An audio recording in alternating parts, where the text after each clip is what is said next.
nosso próximo tema, que vai ocupar o palco BW, vem do nosso núcleo Waste to Energy.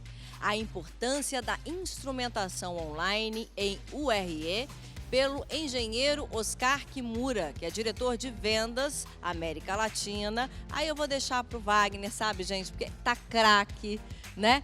Não erra. Vou tentar, Bruna. Se eu errar, todo mundo me desculpa, porque nós estamos aqui ao vivo, a gente pode cometer erros, mas vou tentar. São nomes difíceis. Oscar Kimura, diretor de vendas América Latina da Swan Analytic Instrument AG Suíça. Ele trabalhou como gerente de projetos sênior na Swan System Engineering AG Suíça, foi responsável por projetos relacionados à geração de vapor e energia elétrica através do fornecimento de SWAS, ou Steam and Water Analysis System. Formado em Engenharia Mecânica pelo Instituto Mauá de Tecnologia em 2002. Agora você arrasou, viu? Não tenho certeza. Você arrasou. Eu realmente me sinto segura ao seu lado, Wagner. Talvez eu tenha perpetrado aqui um falso inglês, mas eu peço desculpas se isso aconteceu. Vamos à palestra. Exato, vamos embora. Olá, Wagner. Muito obrigado. Estamos muito contentes de participar deste evento.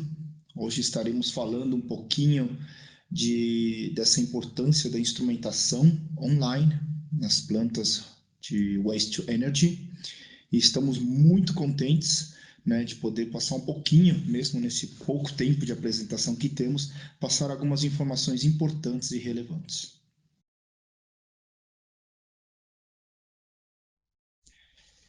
Para ter uma ideia geral, né, do que nós estamos falando aqui, a gente pode pensar um pouquinho em como está a situação dessas plantas aqui na Suíça.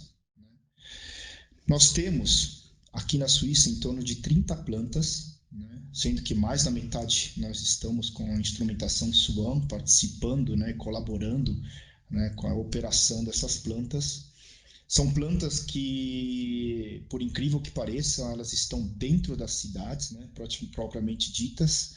Nós temos aqui exemplos como Hagenholz, em Zurique, que está praticamente, nós vemos quando estamos na autoestrada, quando estamos entrando na cidade de Zurique, né? São plantas que estão com contato direto, na verdade, com a população, mas que nós não sentimos cheiro, nós não sentimos praticamente nenhuma influência dessas plantas. Temos uma aqui perto da Swan, da própria Swan, aqui Analytical Instruments, temos o Quetzal, Rinville, que também é uma dessas plantas de incineração de lixo, entre outras. Aqui num exemplo nós temos a Cafaualint, por exemplo, né, uma outra planta que preza muito até pela tecnologia e pela inovação, né, onde nós temos instrumentos de alta tecnologia, né, ajudando, auxiliando eles, né, na operação de sua planta.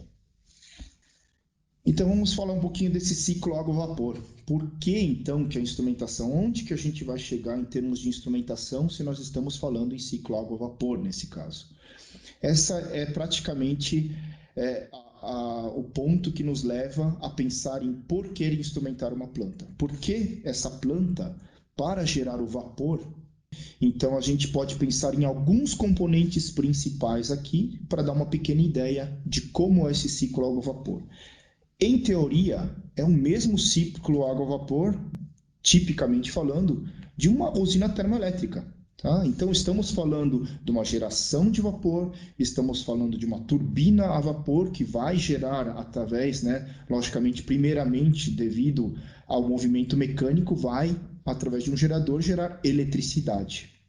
Certo? E todo um sistema de condensado, retornando esse vapor para o estado líquido e retornando para o sistema em um ciclo fechado. Bem, se pensarmos nas incineradoras aqui, nós estaremos pensando no gerador de vapor, a própria caldeira que estará incinerando o lixo. Esse lixo vai elevar a temperatura, né, deste componente para fazer com que a água que está dentro desse sistema ela tem a possibilidade de se transformar em vapor, nesse caso, através de um superaquecedor ainda, elevar, né, as condições desse vapor, né, em termos de qualidade, passando de um vapor saturado para um vapor realmente superaquecido, e esse vapor é o vapor que vai entrar na nossa turbina. Certo? A turbina ela vai expandir o vapor ele vai voltar ao seu estado líquido e vai passar por um condensador. Esse condensador, em termos, né, pode ser um condensador que praticamente só, né, faz com que o vapor completamente, né, passe para o estado líquido, mas também por exemplo, o condensador nesse caso pode ser um sistema à parte, como aqui, pensando aqui na Europa, que, por exemplo, ele esquenta o próprio sistema das casas de calefação. Então, quer dizer, é um sistema que vai pegar essa água que ainda está em uma certa temperatura X alta e vai fazer com que essa água seja distribuída em casas na região para auxiliar nessa época, por exemplo, que estamos começando aqui, que estamos chegando no inverno, para auxiliar no aquecimento da própria casa, certo? Esse condensado ele retorna para o sistema. Ele tem todo um trabalho aqui, logicamente, de novamente elevar a pressão dele e chegar às condições que nós vamos necessitar para a produção de vapor. Tá? E por que a água, né? Não só a água, mas a química que está por detrás é tão importante. Nós estamos agora falando de água e estamos falando de metais. Todos esses componentes principais que nós citamos, em termos da própria caldeira, da turbina, componentes que estão voltados à própria tubulação que está toda dentro desse sistema, nós vamos ter uma mescla de metais, podendo ser desde aço carbono, até mesmo alguns sistemas que têm sistemas de aço inoxidável, e também alguns, né, dependendo até do tipo de design, do tipo de condições de pressão e temperatura desse sistema, pode ser até que eles tenham presença de cobre, porque é um material que tem um valor alto até em termos de troca de calor e ainda continua sendo utilizado. Então, cada uma dessas plantas vão ter características diferentes, mas por um todo, pensando nisso, a gente tem que pensar que o contato de água com metal vai ter, lógico, a probabilidade da corrosão, certo? Então, essa tarefa que vai ter a própria química que nós estamos falando aqui, nesse caso, a gente vai ver o porquê da química por detrás, ela vai evitar ou minimizar essa corrosão, né? Ela vai também ser muito importante, né, para evitar alguns depósitos, por exemplo, depósitos em paletas, né, das turbinas, que vamos falar um pouquinho nos próximos slides. Vamos falar em minimização até de custos operacionais, porque se a planta está operando bem, nós temos um controle correto, né, dessa química, nós vamos poder até mesmo influenciar na dosagem dos produtos químicos que estamos utilizando. Por quê? Porque a água que nós estamos falando aqui não é água potável, tá? Essa água que nós estamos falando aqui é uma água de alta pureza. É uma água de alta pureza que vai ter certos tratamentos químicos para manter, por exemplo, o pH dessa água alto. Por exemplo, monitorando a quantidade de contaminantes que tem, em termos de sais, por exemplo, e assim por diante. Sim? O cumprimento de padrões ambientais, não só ambientais, mas outras regras e recomendações em geral a partir do sistema, né, que pode ser até mesmo a própria purga da caldeira, e mantendo a eficiência da instalação, a gente pode manter essa instalação trabalhando por um tempo muito maior de tempo, sem ter que ficar fazendo paradas, manutenções preventivas e tudo mais. Tá? Até mesmo as corretivas que podem ocorrer, danos que vão fazer com que nós tenhamos que parar a planta.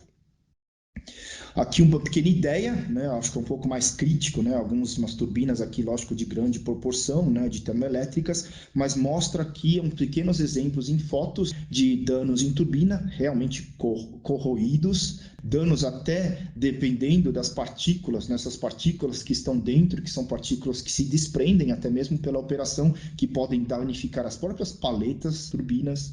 São também produtos, né, de corrosão que podem também danificar, por exemplo, assentos de válvulas, que são importantes. Imagina uma válvula de controle que não funciona corretamente porque o seu assento está danificado, né? É uma corrosão que vai danificar, por exemplo, tubos de caldeiras, a própria tubulação do sistema e assim por diante, e N outros problemas que a gente pode ocasionar, né? Através realmente de um controle feito, infelizmente, né, de uma falta, né, com uma falta de cuidado e com alguns cuidados até mesmo em termos de monitoramento que nós vamos ver agora mais para frente.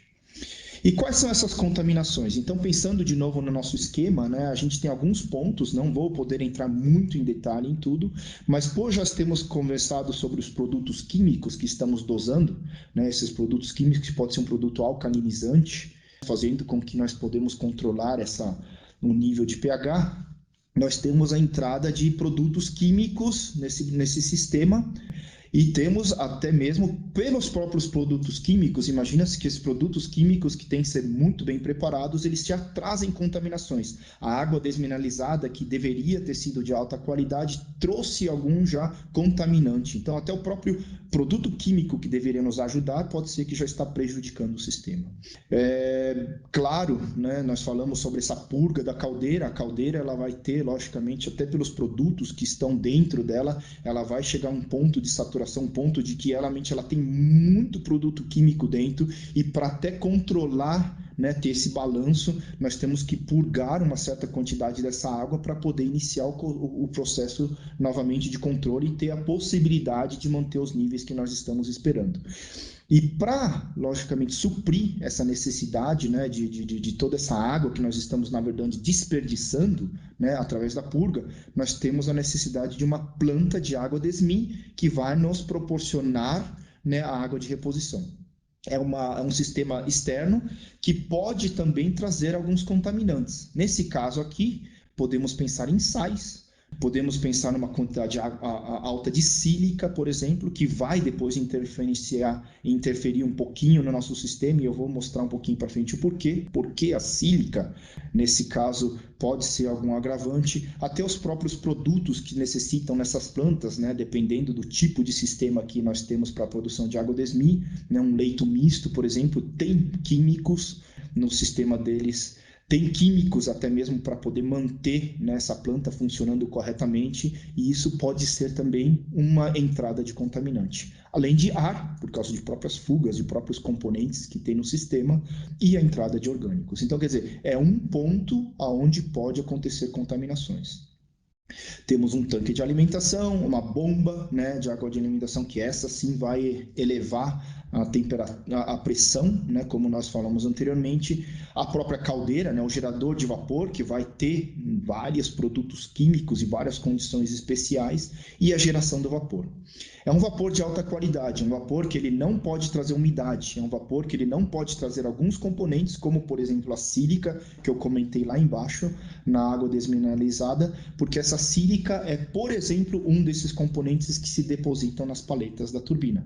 Então, é um componente importante, né, e tem que ser monitorado. E outros contaminantes, assim, que são mais agravantes ainda, que podem realmente fazer com que a corrosão ocorra muito mais rápido, aí realmente uma corrosão, né, por exemplo, sais, e essas são medições, por exemplo, como uma condutividade catiônica, que vão nos auxiliar para manter, né, a qualidade do vapor necessária para essa turbina. A turbina, logicamente, até pelo sistema de condensado, né, que pode ser o sistema de aquecimento das casas, mas pode ser um condensador tradicional que vai ter o seu sistema de refrigeração, uma refrigeração que pode ser também crítica, porque pode ser, por exemplo, água do mar, ou até mesmo o próprio ar. Então, dependendo até do tipo de fluido que se utiliza para refrigeração, esse fluido também, tendo problemas dentro do condensador, ele pode ser um agravante, porque pode ser uma dessas entradas de contaminante. Então, em geral, né, a boa química da água, ela vai fazer com que nós vamos prever essas contaminações, alguns pontos, né, que eu citei anteriormente. Ela vai fazer com que nós vamos poder ter uma proteção dessas superfícies metálicas, né? Falamos, né, do metal e da água, esse contato que é inevitável, a partir do próprio controle da química que está entrando no sistema, mas também através do monitoramento da água e do vapor, que vai influenciar alguns outros pontos da cadeia. E tem um ponto interessante também, né, se pensarmos, por exemplo, no oxigênio dissolvido, que, na verdade, uma certa camada de óxidos, né, uma certa camada, na verdade, controlada de corrosão, ela é benéfica para o sistema, porque ela vai formar magnetitas, que são, assim, se pensarmos na estrutura, as estruturas um pouco mais maiores, mas a própria hematita, que são menores ainda e que vão se estabelecer nesses vãos, digamos assim, que nós temos na magnetita, ela vai fazer com que nós controladamente vamos ter uma camada protetora, na verdade, né? Vai estar protegendo o metal do contato com a água. E isso a gente consegue também monitorar e controlar através da medição, por exemplo, do oxigênio dissolvido. Então é mais um parâmetro aí interessante que está ligado a isso daí. Então, na verdade, não é mais aquele conceito, né, de muitos anos atrás, né, 50 anos atrás, de que nós temos que eliminar todo o oxigênio que está dentro do sistema. Na verdade, não.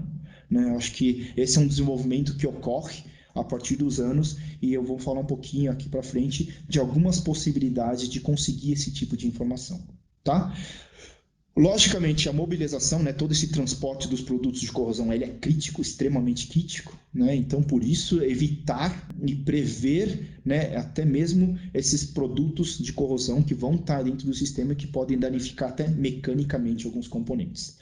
E em termos de parada, lógico, se a planta tem que parar, então tem que ter um sistema adequado de conservação para, logicamente, evitar fugas, né, entradas de oxigênio demasiado, evitar que o sistema vai, mesmo que está lá estático, vai continuar, por exemplo, corroendo, né, se corroendo, né, aumentando essas corrosões internas, que lógico que quando startarmos a planta de novo, ela vai trazer tudo de novo. Então, são cuidados que devem ter, e a química, né, ela está por detrás de tudo isso.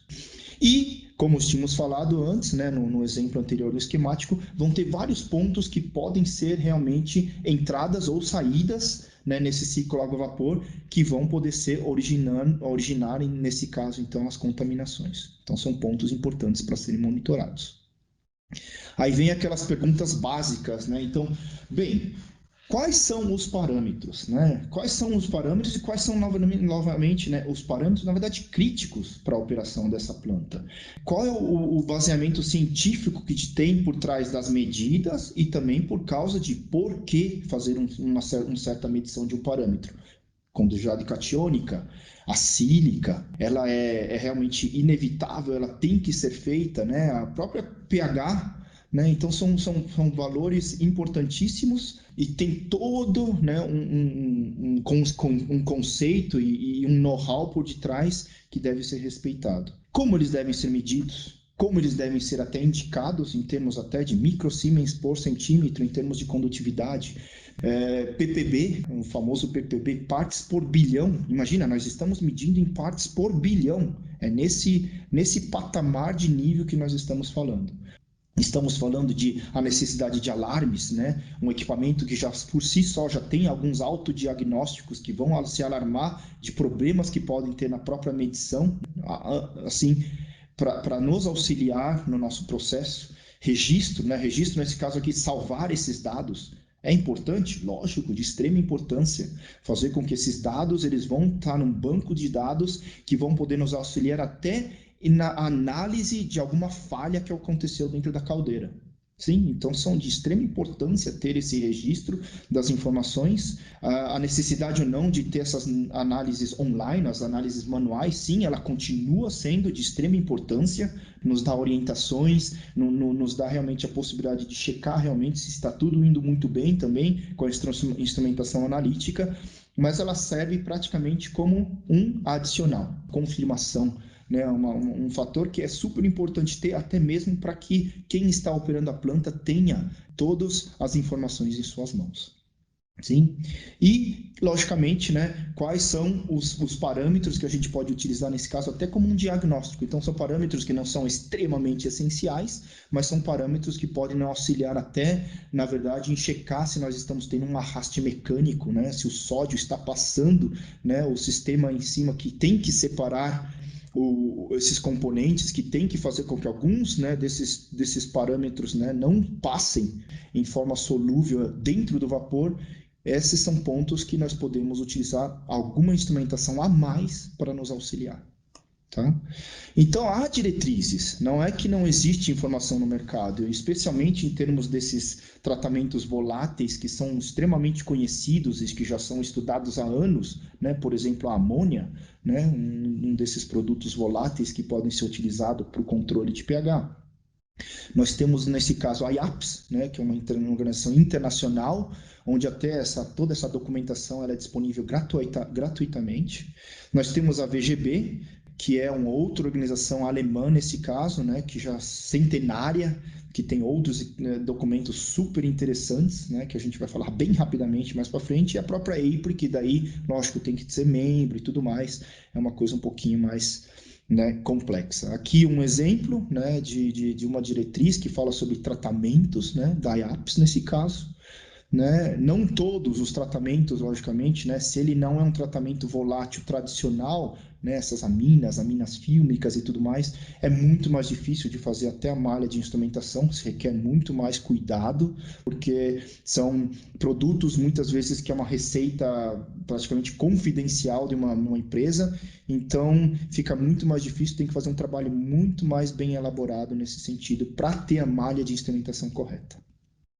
Há medições, como eu disse, chave, né, que são obrigatórias, e há, logicamente, essas medições que são de diagnóstico, de auxílio, até mesmo para tendências de algum problema que você pode estar tendo, ou até mesmo para análise de algum problema que ocorreu.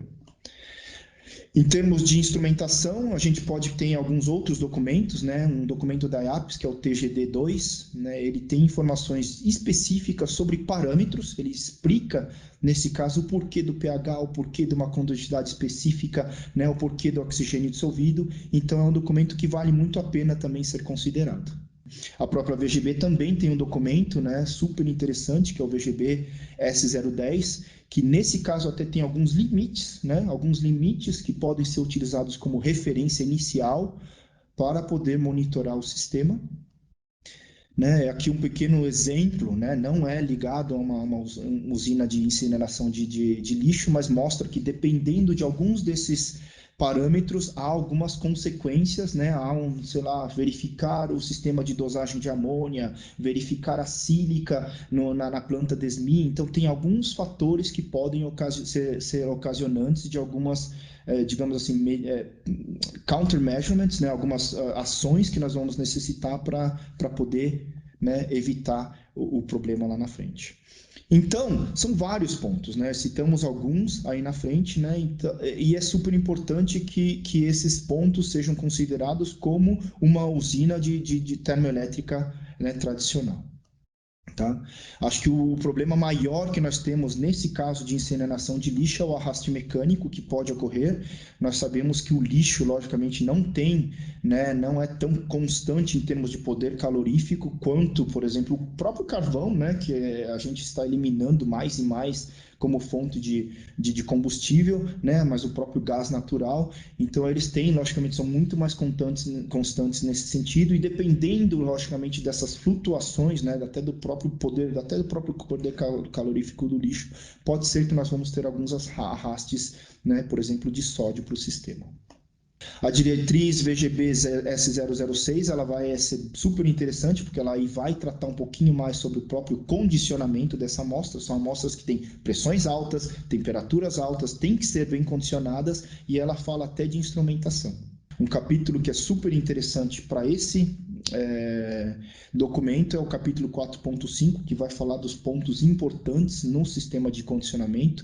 Para mim, considerando que alguns são de extrema importância, né, o trocador de calor com água de resfriamento apropriada, na maioria das vezes até necessitando até de uma água DESMI, o sistema de interrupção de temperatura, né, um sistema realmente de segurança, não só da instrumentação, mas também das próprias pessoas que estão operando uma planta, né? Então, um problema, uma falha no sistema de resfriamento pode ocasionar com que uma temperatura muito alta entre no sistema, e essas válvulas de segurança, elas são realmente shut-off, elas fecham na medida que a temperatura ela chega a um patamar de, digamos assim, 45, 49 graus.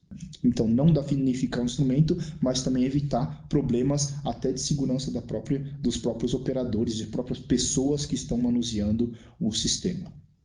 Em termos de instrumentação, capítulo ponto 6, super interessante, né, que fala de alguns pontos importantes e necessários, né, um alarme geral, né, um alarme, o próprio instrumento mostrando que tem problemas, né, isso é super importante. Sensores e transmissores juntos, né, é um conceito utilizado pelo design nosso da Swan, que faz com que tenhamos transmissores e sensores e todo, né, esse parâmetro realmente montado juntos, testados 100% antes de sair da fábrica, o que aumenta ainda mais a qualidade do produto.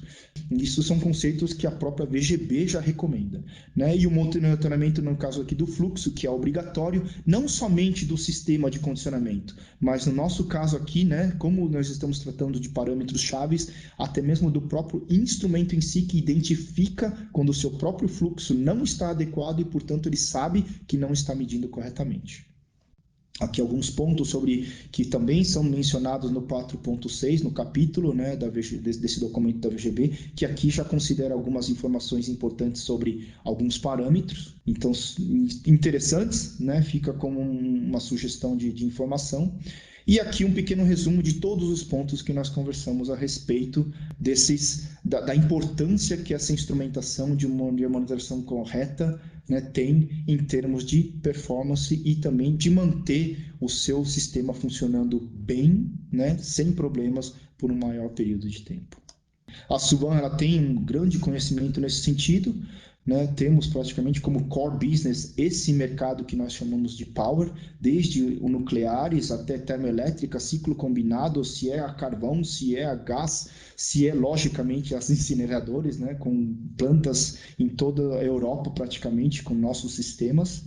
Tá? E nós podemos ajudar bastante, né? Então, necessitando, estamos de portas abertas, contatem a Swan. Eu vou deixar algumas informações a respeito de contato aqui na frente e faz com que realmente eu espero também que com essas informações aqui preliminares, digamos assim, eu possa ter passado um pouquinho da importância, né, da instrumentação e da química correta da água nesses sistemas.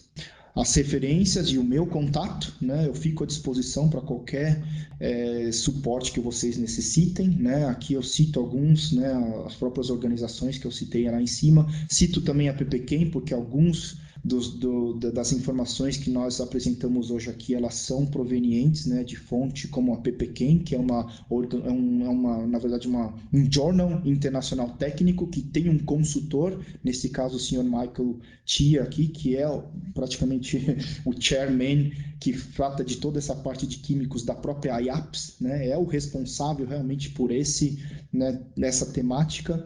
E fica também essa possibilidade, né? Alguém necessitando até mesmo do contato do Michael Tia, por favor, né? Entre em contato conosco, nós auxiliamos vocês, né? Para que chegar até mais perto, porque é uma pessoa que pode auxiliar até numa especificação de uma planta, pode auxiliar até numa verificação até do processo, né? Que está dentro dessa planta, dos tratamentos químicos, né? É uma pessoa assim com um know-how extraordinário e que pode seguramente ser de grande ajuda para muitas empresas. Agradeço muito pela oportunidade, novamente ao Wagner, ao próprio Yuri, né, o presidente da Brem, né, e estamos à disposição, agradeço novamente, espero que tenha podido passar um pouquinho de informações interessantes para todos, né, e desejo a todos muita segurança nessa época de Covid, e que todos estejam seguros, né, bem com as famílias, né, e que nos mantemos em contato, então. Tá? Obrigado a todos.